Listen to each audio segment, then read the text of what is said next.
Is so are we ready? So I should share my Yep, we have screen? just started recording. Okay. Okay, cool. All right. Well, hello, everyone. Thank you for joining us in our presentation today, Balancing Tradition and Innovation, Integrating Active Learning and Technology in the College Classroom Responsibly. Today, I'm joined with fellow history instructor John Brundrett and government instructor Amy Acord. John is a Houston native. He's an ACC alum. He earned his BA in history from the University of Houston and his MA in public history also from the University of Houston. John has been with ACC as an adjunct since 2019 and a visiting instructor since 2023. Amy is also a Houston native. She earned her BA in anthropology from Texas State, a master's in international studies from the University of St. Thomas, an MS in anthropology and international development from the London School of Economics, and an MA in political science and comparative politics from the University of Houston. She's taught at Lone Star College for 8 years, Wharton County Junior College for 8 years, and we've been lucky enough to have her here at ACC for the past 2 years. Finally, my name is Shane. I am not from Texas. I'm from Birmingham, Alabama. I earned my associate's degree from Jefferson State Community College in Birmingham and a BA in history from the University of Alabama, and I'll just go ahead and say Roll Tide. An MA in history and a Master of Library and Information Science from the University of Southern Mississippi, as well as my PhD in history from the University of Southern Mississippi. I've actually been a professional librarian for the past 8 years at Mississippi College and the University of Houston. But I've been with ACC as a history instructor since 2022, starting in 2022 as an adjunct, and this year as a full-time faculty member. So I guess that's enough of the background, right? That took 2 minutes, but really that's not enough of the background. We're, or at least two of us, we're historians, and we love background. We love going backwards. So I'll start with the past. And in October of last year, John and I, as well as Donald Jeffries, who's attending today, we attended the American Historical Association's 2023 Texas Conference on Introductory History Courses at Baylor University. This is a rather new conference. It started in 2015, but it's been incredibly successful. They're now expanding outside of Texas into places like Michigan and Virginia because of the demand for this conference. And the conference has been popular in part because of its focus on teaching and active learning rather than research. So John and I returned from Waco excited about implementing some of these new strategies, and we found that one of our colleagues, Amy Acord, a government instructor, was also wrestling with some of the same questions that John and I were facing, which were, how do we embrace active learning and new technologies in the classroom without neglecting content? As well as how do we do this in an equitable way so that all students may benefit? Thankfully, Amy agreed to participate in this panel with us, and we'd simply like to share some of the strategies that we find useful, and we hope that you may find something here that you can use in the future, and maybe in the Q&A session at the end, share some of your own ideas. So that said, I'm going to pass this over to our first panelist, Amy, after I quit sharing my screen. Great. Awesome. I'll take over and I will share my screen now, and hopefully I can get the correct screen up. Let's see. Here we go.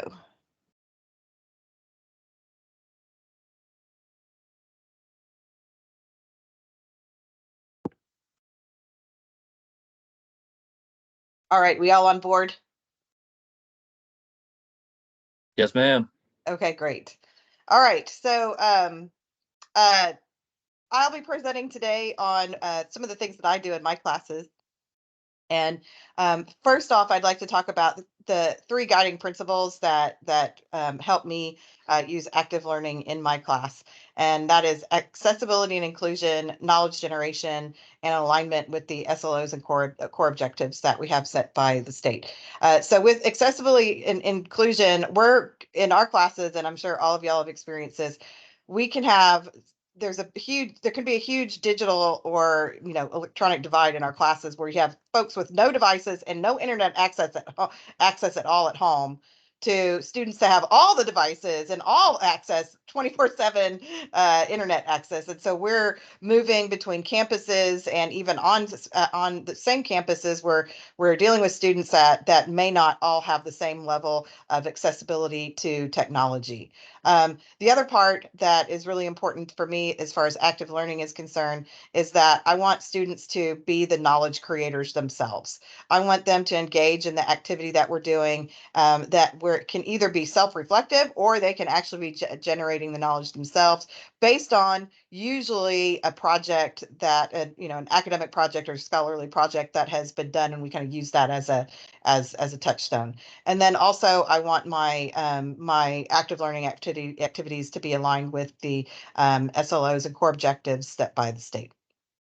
So what am I going to talk about today? We're going to look at Checkology, which is a news literacy project, and check out a couple of the activities they have on there. This is a full web-based application.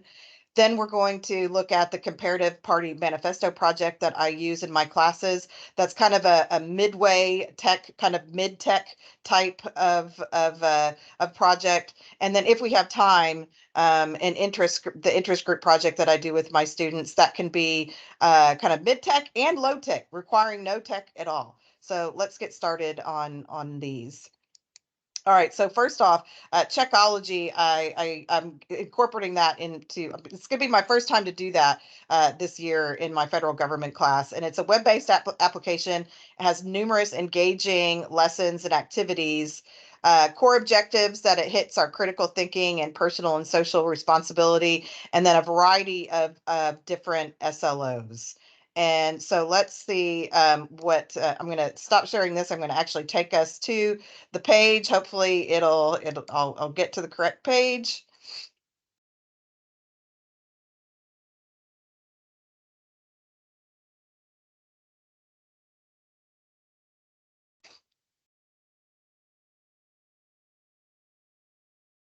All right, so this is Checkology. It's free. I believe there's premium access that you can buy too, but everything you need is actually here. And there's all kinds of different things that you can do. Here are all the different lessons. This focuses mainly on politics and the media, but also other disciplines can use this, such as communications and English, I'm sure, because a lot of it has to do with critical thinking and writing and things like that. So there's all kinds of really interesting content here. I've chosen a few to look at. And let's look at the lessons that I've picked out. So first off, the lesson, citizens as watchdogs. In federal government, we have a whole chapter on politics and the media. And part of one of the roles of media in a democracy is serving as a watchdog for on behalf of citizens on government. I'm not going to like play all of this stuff on here, but I will kind of click through so you can see, and hopefully it'll let me do this. Sometimes it was not behaving exceptionally well. But there we go.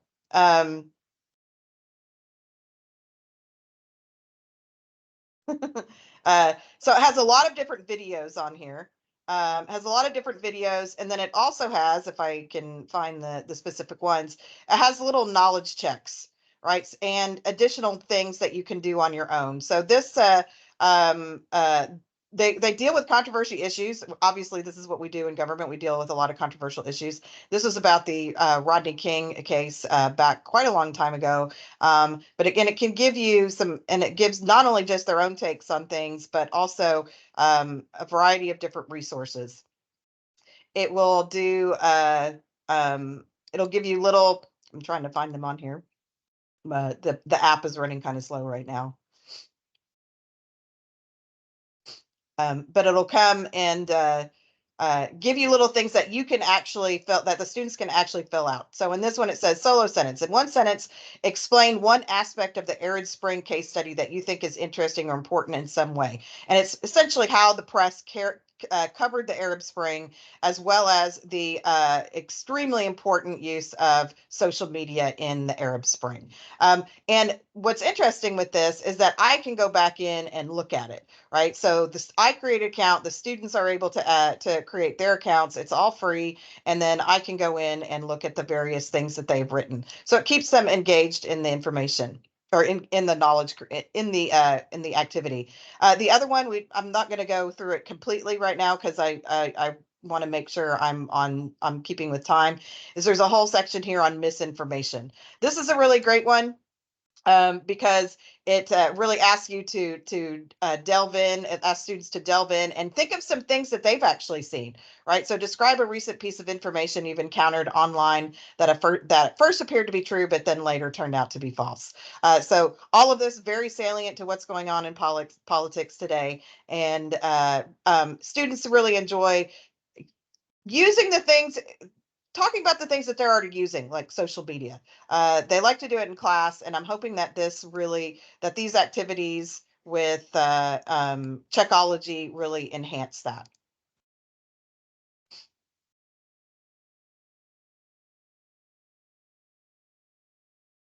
Okay. So the next activity that I'd like to talk about is sorry. We go, is the comparative party manifesto project. This is actually based on a manifesto project out of the Berlin Social Science Center. They've got over 1,300 political party, what we call here in the United States, platforms. And so it's a really neat thing. Part of my own political science research is based on political parties. So it's a really neat thing to be able to get the students to do this too. It's qualitative research, so they're going in and analyzing various different political party platforms here in the United States. I also add a comparative aspect to it in the federal government class. I introduce the political party platforms of other countries, and it's introspective as well, because they actually, when they are doing this project, in class, they are learning about all the different platforms that our political parties have, and this is a very formative time for them, forming their own political party, forming their own political ideology and party attachment. So let's take a look at kind of how I have this set up. So one, they are going to go to the specific political parties' websites and find their platforms. That in itself is a skill. Helping them try to figure out which website is the actual official party website, right? And then kind of wading through the website to find the platforms themselves. So in federal government, you can do these comparisons in a variety of different ways. I break up the students into groups and have them do different combinations of comparisons. So in federal government, they can do inter-party, national platform comparisons, such as comparing between the Democratic and Republican Party national platforms. You can do this with all the different types of parties, state versus national platforms, and then also U.S. party platforms and party platforms of other countries. And what I also like to do with this is help them learn how to create a spatial analysis of political party policy positions that they can do on a very simple line, right? It's a little bit more complicated than that when you get into that political science stuff in your undergraduate classes that are specifically about political parties.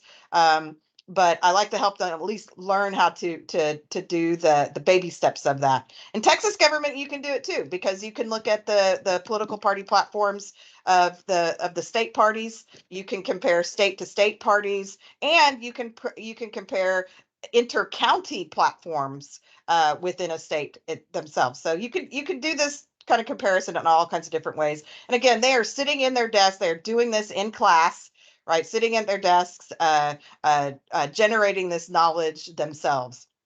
This is a sample of a worksheet that I hand out. And so you have the Republican Party, Democratic Party, Libertarian Party, Green Party, and then I'll usually pick 4 salient issues that are in the news a lot, that people are talking a lot about at that time. So that can change over time. And then they can go through and pick up those specific, comb the party platforms for those specific issues, and then report back on what's different. So at the end of after the end of their in-class research, then they present. We talk, right? We talk about, all right, well, what did you find? What are the differences? What are the some of the similar things, and what are things that really stood out to you? So this is they're presenting the information in class. With this, we've got really good SLO and core objective alignment with this, so that's really cool.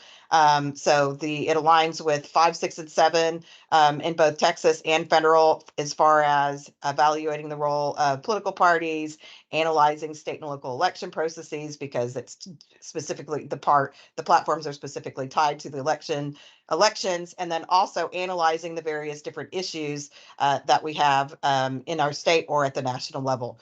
Core objectives, critical thinking, all types of different communication. So it's pretty cool stuff. And then finally, where did we go? Let's see. All right, there we go. We have the interest group project, right? And the interest group project this is also done, can be done individually, or it can be done together in class and groups. You can do this high tech or mid tech. You can do this low tech. You don't have to have you can have zero technology needed for this. But the interest group project I have for them is they create an interest group based on the community college student academic success. What are the key issues in community college student academic success? I used to open it up where they could write on anything. And then I would get about 75% of the class wanting to write on legalization of marijuana, and then the other 25% wanting to write on gun rights. So I specifically want them to be introspective about this and learn how to advocate for themselves, learn how to connect the course material to things that are actually important to them as community college students in specifically their academic success. So here they're going to apply course concepts and knowledge to their ideas. They're going to make it's here to make the study of interest groups relevant to student interests, increasing political efficacy, and instructing on methods of student political engagement. The course concepts that are used in this are problem identification, public policy solutions, lobbying, mitigating the free rider problem, which is people that don't participate and get to free ride off the hard work of the interest groups themselves. And in class, when we're doing this, they would be looking at the course concepts within our book, right? And also we give all kinds of different examples of interest groups of in society in general. So they've already looked at that, and then they're going to create their own, right, on something specifically for community college students. And that's why I included my own.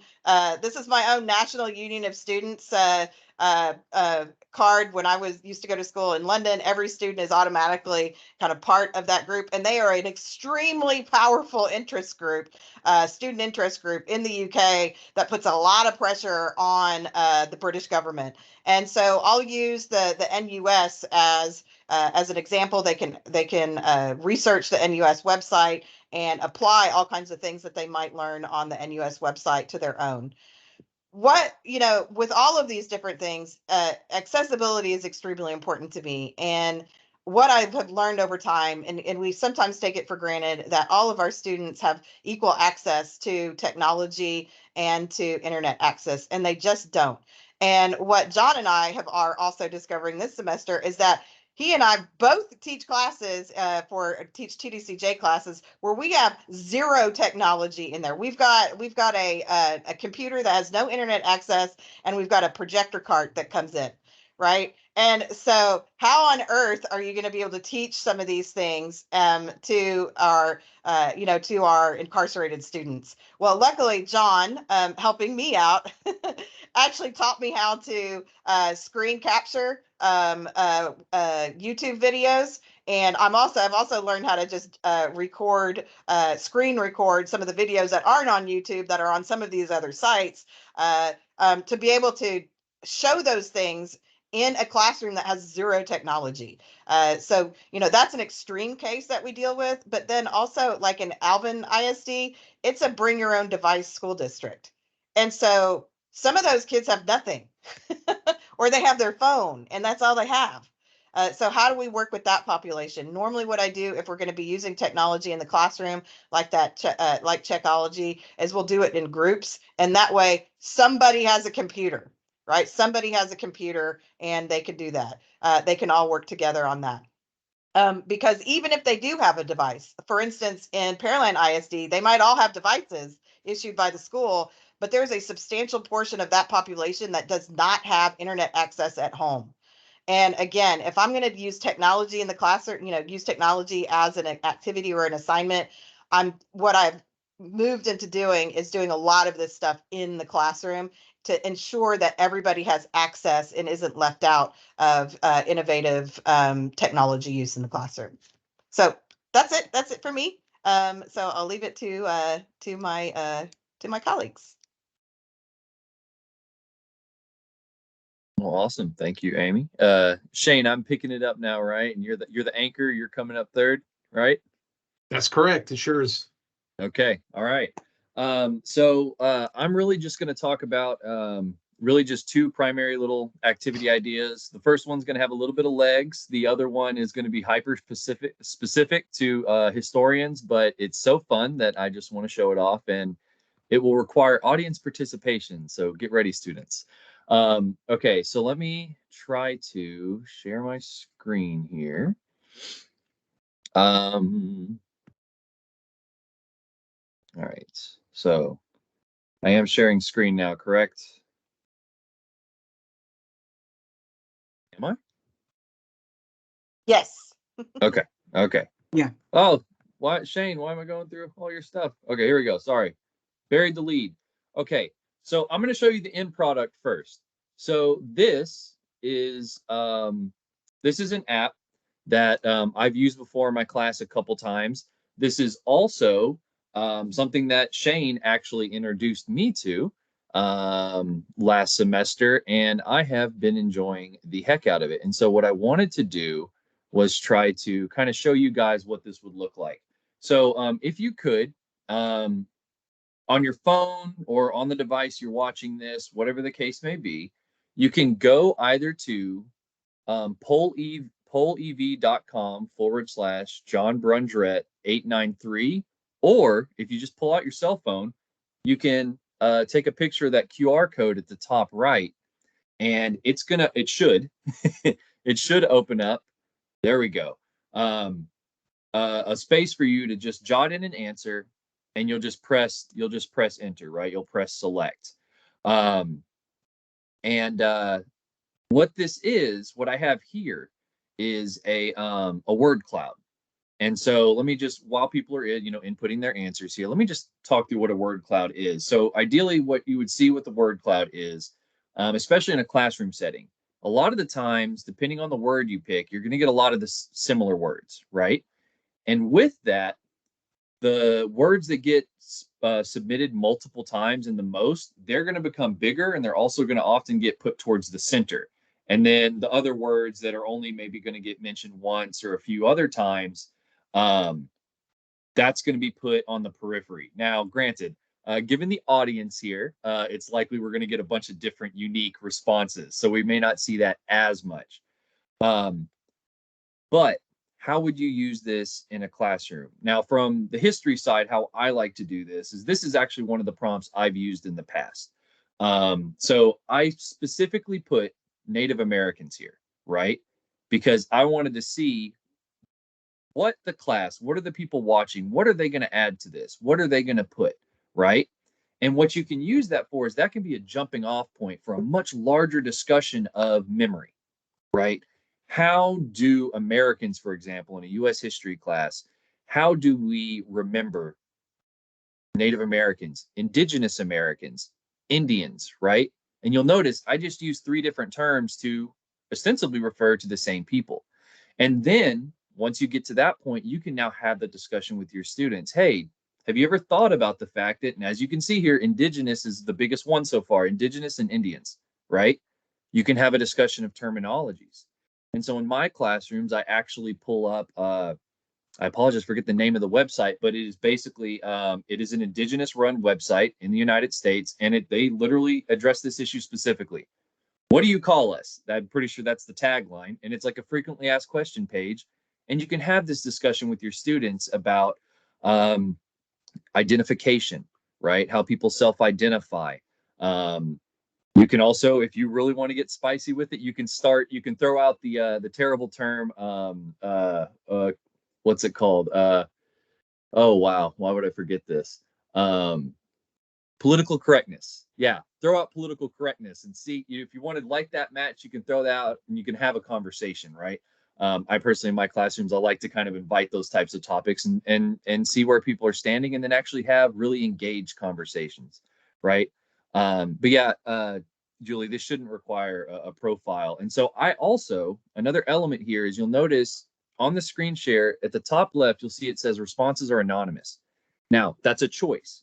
For things like this and activities such as this, I intentionally make it anonymous because I want people to be as honest as possible. A part of my academic background is actually in African history. And so another thing I do is I use a word cloud again, but I'll put something up like, what is the first word that comes to your mind when you think of Africa? Depending on the people in the room and depending on the time period, you're going to get some very interesting responses. And you can have some pretty insightful, but also intense conversations, to be honest, coming out of this. Now, what we've seen here, let's see, Indigenous and Indians are definitely at the top. Thanksgiving, right? That one's always going to show up. Original first, that's definitely something you're going to see. First Nation, right? That's something you've been seeing pop up in the past few years, much more so than in the past. Doomed, that's the first time I've seen that one, but that can also turn into a conversation, right? Now, this example obviously is coming from a historian, and I'm telling you about how I've used that in my classrooms. But you can use this in any type of setting, right? Where you just want to have a conversation starter, right? And I would argue you can use that in just about any major. But what I want to try to do now is, okay, this is what this looks like on the back end. So what you should see now is me in Poll Everywhere. And if you look at up here at the top, it'll say Poll Everywhere / activities. So I'm in my account. This is the activity that we all just did together, right? And you'll notice it has this little green button here. So that's, if I deactivate that, it would turn it off. You can seamlessly integrate these into PowerPoints themselves. And it's actually, actually, I should probably just show that. It is an actual, oh, where is it? I go to insert, right? Yeah, it's actually one of the, oh, wow. Shane, help me out here. I think it's in file. Go to file. Oh, it's in file? They've changed it. And then get add-ins. Is that I what you're did this looking like, for? okay, so it's one of the add-ins. It's an official add-in. There it is, Poll Everywhere. I'm sorry. I swear a few weeks ago I did this in insert and it's get add-in. Also, this is the 365 version. Regardless, it seamlessly integrates with this. And as long as on the back end you have it activated, you can add that as a slide. And now it's just a seamless part of your presentation. And very briefly, I'll just show you what else you can do. So you click on an activity. This is why I said this one has legs. You can pick a whole multitude of choices. You can make multiple choice questions, which Shane's going to show us an alternative to doing something like this as well. I like the word cloud a lot. You can do Q&A. Clickable image is really fun, especially if you pick a map and you tell people to identify where something is on a map, and then people can pull out their phones and just tap on there. Can get some fun responses out of that. And of course, survey, you can have open-ended responses and things like that. So there's a lot of legs here. What I will say though is there is a limitation with all of these free softwares. Um, there is a paid version of this software, but the free version limits you to, I believe it's 25 responses per activity. And so, you know, if you're looking at a 30-person class, you know, you may not be able to do right the full class or things like that. Although, if I'm being honest, it's unless you're making it a part of your grade, it's rare that you're going to get all people in the classroom to give you a response, which is fine if you're going to use it for a discussion. Now, if you're going to use it for a graded thing, yeah, it does change that, right? And that's, of course, an option you have to make. But a major part of what we're trying to do here with this whole discussion is to basically point out, like, look, there are many tools available, right? And we want to just kind of introduce you guys to some tools, and whatever you think is useful, you grab that tool, put it on your tool belt and run with it, right? Now, what is the other one that I want to look at? I am going to make us play a game. I love games. I really love games, and I love using them in the classroom. So I'm going to have us play a game. I'm going to put us all in the shoes of someone living in the early 19th century, at the outset, or actually right in the middle of this market revolution. So basically an early industrial revolution where you're seeing a lot of changes. So as I go through this, I'm going to read the prompts for us, but I'm going to ask that everyone that's willing to either put their answers in the chat or just unmute yourself and then give me your answers. But let me walk us through that. So this is done by the Smithsonian National Museum of American History. All right, so guys, we have 5 choices here. We get to choose one of these 5 people. So it's the early 1800s. It brought rapid advancements in transportation and technology to America. Consumers had access to new goods from all around the world. And commerce increasingly took place between people separated by great distances who often struggled to communicate. So, what is y'all's input? Do we want to go with Mary the trader, Samuel the China trader, George the farmer, Lucy the textile worker, or Ying the gold prospector? What do y'all think? Maybe some non-historians. Okay, we got one for Mary. We go Mary, Ying, gold. Oh man, y'all are giving me all different ones. All right, I see 2 gold prospectors. For the sake of time, we're going to go with the one that, there we go. I got multiple. All right. So let's go. Ying, gold prospector. Mr. Ying here is an 18-year-old fisherman from Guangdong, China, in the Pearl River Delta. China has recently lost the Opium War to Great Britain. Taxes are increasing every day, and there are too many hungry people in Ying's district. Ying has been hearing rumors of the Golden Mountain in America, where men can make their fortunes. A number of Ying's friends left last year to go pan for gold, but none have returned yet. Ying is thinking of following them to make money. So, what do we think, guys? Should Ming go to America or continue his life as a fisherman in China? What do we think? Stay in China or go to America? We got one stay in China. What else? Go to America. All right. There we go. Go to America. Gone to America. All right, so Ying went to America. He borrowed money from his family and he headed to America, planning to return in a few years after finding gold. Makes sense. The journey on the boat is long and difficult. When Ying arrives in Northern California, he discovers that the weather is cold, the mining is far from the coast, and he has none of the clothes or tools that he needs. It will be many years before Ying can afford to buy a ticket home. He may never even become wealthy. Ying arranges for provisions with Chinese locals. Now with food and supplies, he heads to the mountains to pan for gold. There, he discovers that many of the best claims have already been picked over. Furthermore, the white miners have been known to attack foreign miners who find lucrative new claims. Ying decides to join with several other Chinese miners for protection. So, should Ying and his friends work a claim that has been abandoned by a white miner, or should they stake a new claim? So something old or stake a new claim? What do we think? A new claim. Julie and Cindy are really getting involved in this one. Gold, staking you claim. Staking you claim. Ooh. You know what? Okay, we'll go with new claim. We'll go with new claim. It seems kind of split. All right. New claim. So Ying and his friends, they staked a new claim and find some gold using new panning techniques, right? New technological techniques. Okay. However, one night, several white men enter the camp and beat them. Ying ends up losing all of his gold. Ying was also required to pay a monthly, quote, foreign miner tax of $20. Between 1852 and 1870, this foreign miner tax, which was levied primarily on Latin American and Chinese miners, accumulated or accounted for more than 25% of the state budget of California.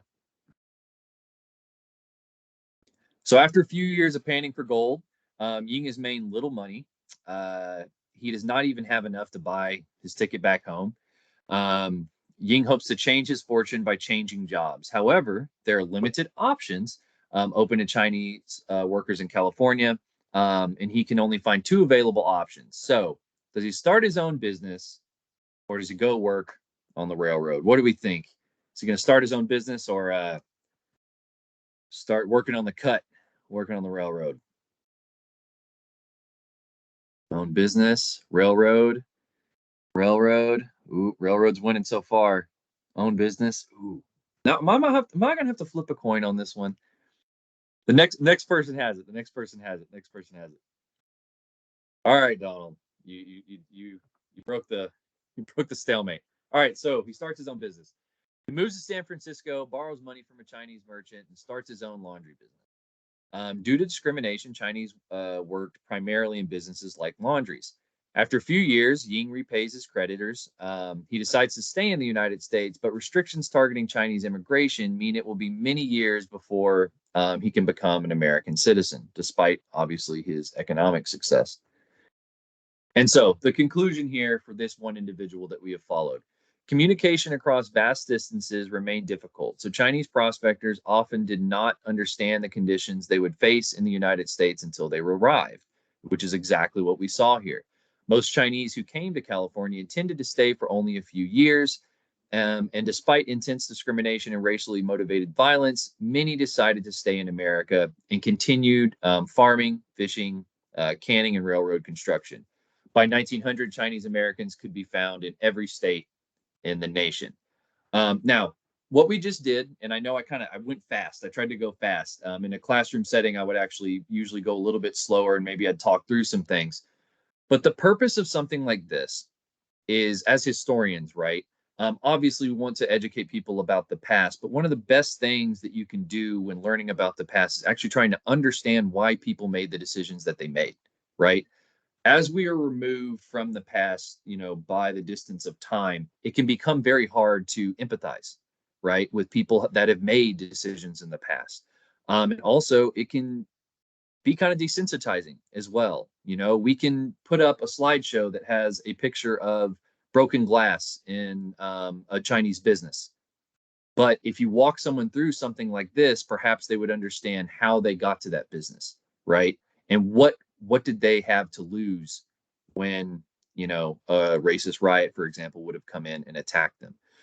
And so obviously this, unfortunately, this is one activity that you can basically only use for one section of, an early U.S. history class. But the whole purpose of, what Shane and Amy and I are trying to do here is try to show you how you can responsibly use technology in the classroom, right? And so I think this is one of those ways, especially because, let's be honest, the source of this is the Smithsonian National Museum of American History, right? Decent source as far as, a survey level, right? So you could be pretty safe with something like that. Shane, buddy, I didn't hit a timer when I started talking. How am I looking on time? Am I out? I probably am. It's okay. It's only 5 minutes over. You're okay. Okay. Well, no, that's more than enough. So thank you. That's my 2 cents, guys. Stop sharing and all yours, buddy. And I will share. Let's see. Okay. So if I didn't mention this before, there were really 4 themes that shaped our all Amy and John and my presentation today in terms of engaging in active learning, in terms of using new technology. First is use what you have. We don't have to reinvent the wheel. We already have a lot of affordable and free tools at our disposal, which John and Amy have discussed. Second, having purposeful implementation. So we want to get more mileage out of our strategies, and have strategies that accomplish multiple objectives at the same time if possible. Third, and what you've probably got a good sense of, is variety. That active learning and the use of technology, these aren't just boxes to check off in a list of priorities, but rather the means of engaging our students by involving them in the learning process. And for equitable access, we believe it's important to not require tech, but to ensure that everyone can participate by providing low-tech alternatives. So there's three things that I do, three examples I'm going to give. One are daily quizzes, two is a random number generator, and three is the use of primary sources. And first, in terms of daily quizzes, I can imagine some of you may be thinking, oh my God, daily quizzes? I know some of my students think that when on the first day of class when we cover the syllabus, but these are not onerous quizzes. This is a one question, multiple choice quiz. And I use Blackboard for this. I've used in the past PollEV. I think PollEV is great, but in terms of making it a quiz with the limitations of 25 answers being available, I use Blackboard. Plus, Blackboard grades this for me, right? It's automatically graded, and I use this for an attendance participation grade. So on the left, you see I have the question as it'll appear on PowerPoint, and the question is duplicated in Blackboard. So why use daily quizzes? Well, there's two reasons I use daily quizzes. One is my objective of creating a learning environment where students know they have to be engaged, that they can't just come in, sit in a seat, right, and get attendance credit. They know that they'll have daily quizzes, so they have to review their notes. They need to read assigned text, so when they come into class, they are prepared to participate. And as I mentioned a second ago, the second purpose of this is for attendance and participation, which means that an individual quiz is worth very little of the overall grade, approximately 21 out of 1,000 points. So there's very little on the line, but the fact that there is something on the line pushes students, nudges students to be engaged. So the second thing that I use, and this really kind of builds off of the daily quizzes, is using a random number generator. And I say this builds off of the quiz because this is something in the class where students know that they could be called on to ask a question. And I've played with different ideas in the past of encouraging students to respond. As many of you have likely experienced, it's difficult to get students to talk in class. Sometimes students speak up, at other times the entire class is silent, or it's the same student speaking over and over.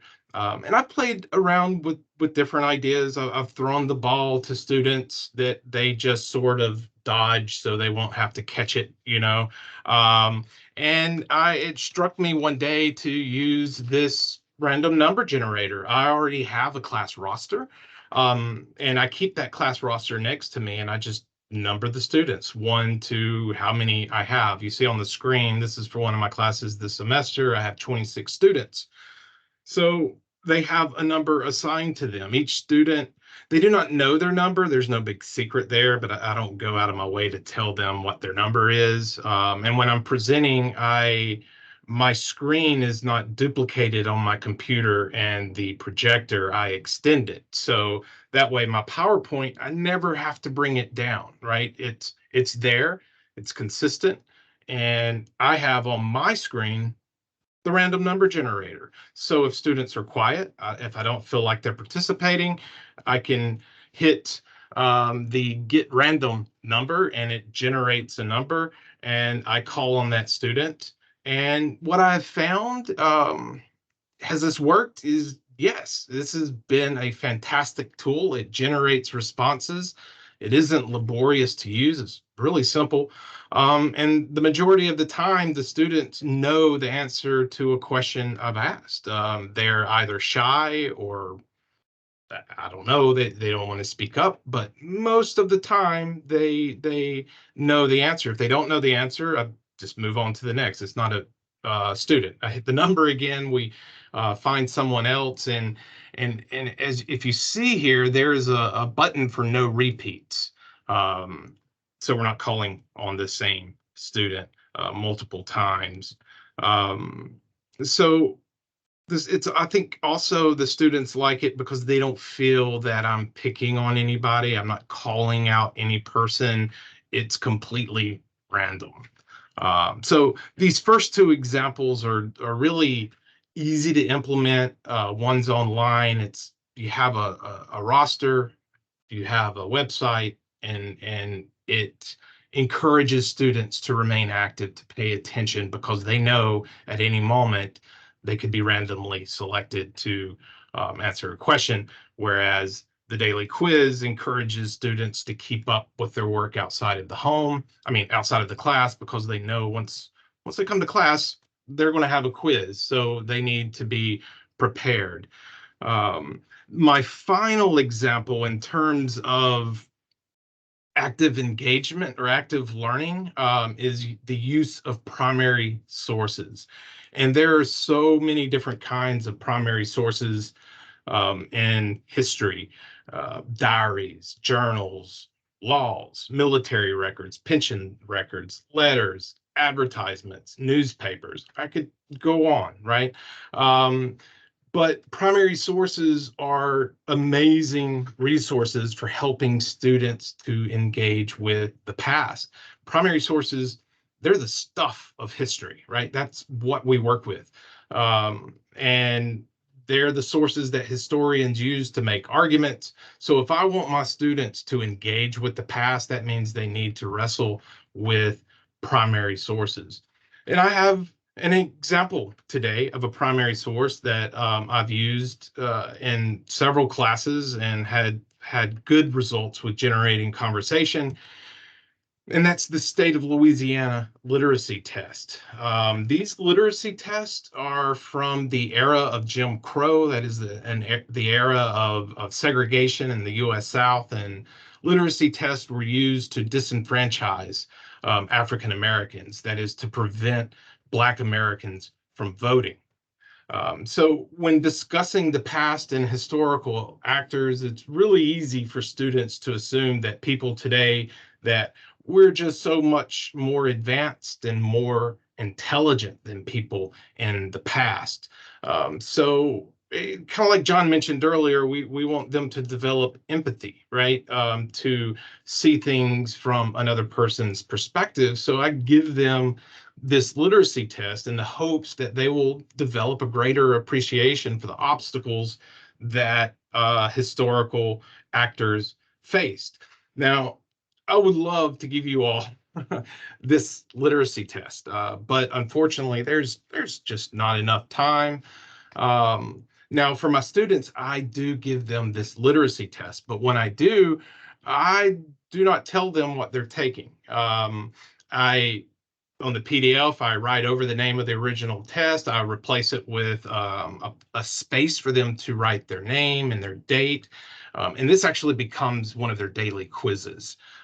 So the instructions, however, remain the same. They have 10 minutes to answer 30 questions. And if they miss a single question, or if they do not complete the entire test, they fail. And no one passes this test. The test is not meant to be passed. In a class of 30 students, I might have 2 to 5 who will actually finish the test. And they're pretty excited about getting through it. And I ask if any of the people who actually complete the test are especially happy with their answers and if they would like me to see if they passed the test. And typically there's 1 to 3 who want to know how well they did, and it takes me about 2 seconds to grade the exam or the test because, again, this is not meant to be passed. So I just look at question number 10. Most will enter T in this space. If we look in the first circle, right, the last letter of the first word beginning with L. And I've circled the word last to indicate that that's what most people are looking at. And it ends with a T, so they write T. And then I tell them, you failed this test because it didn't say the first word in the sentence.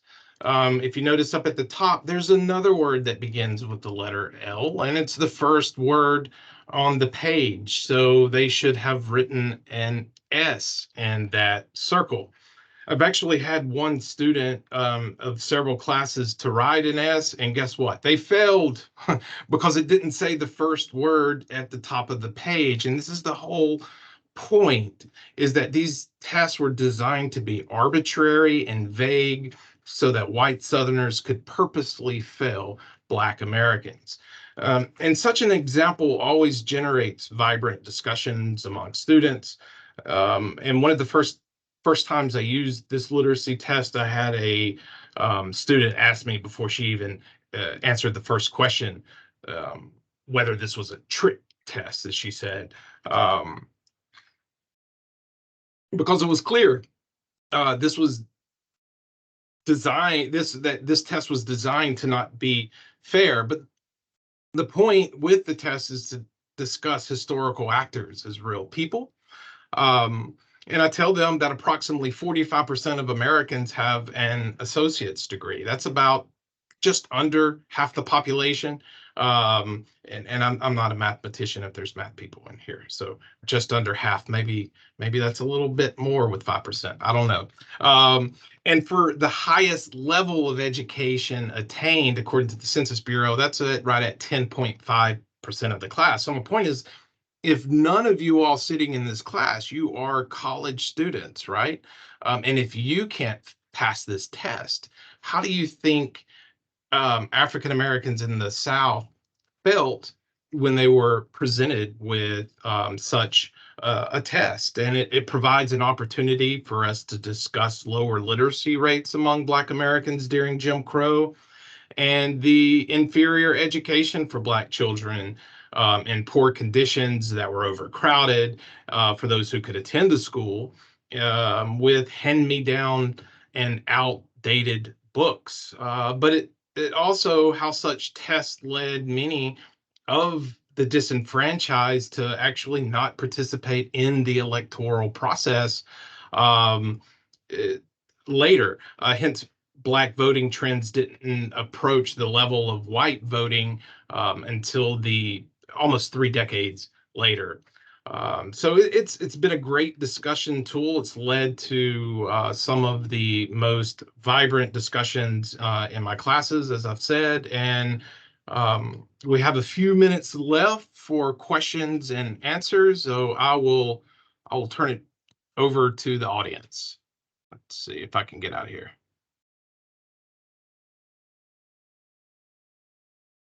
Okay. Any questions, comments, ideas? I'll say add a little bit about Checkology in that you can also do pre and post tests on there. And I think Cindy's used this before too. Because I saw you in there. I saw that your name when I signed into Checkology. I saw that there was somebody else at our institution that was using it. So that's pretty cool. And Checkology is a neat thing. And we also use primary sources in government.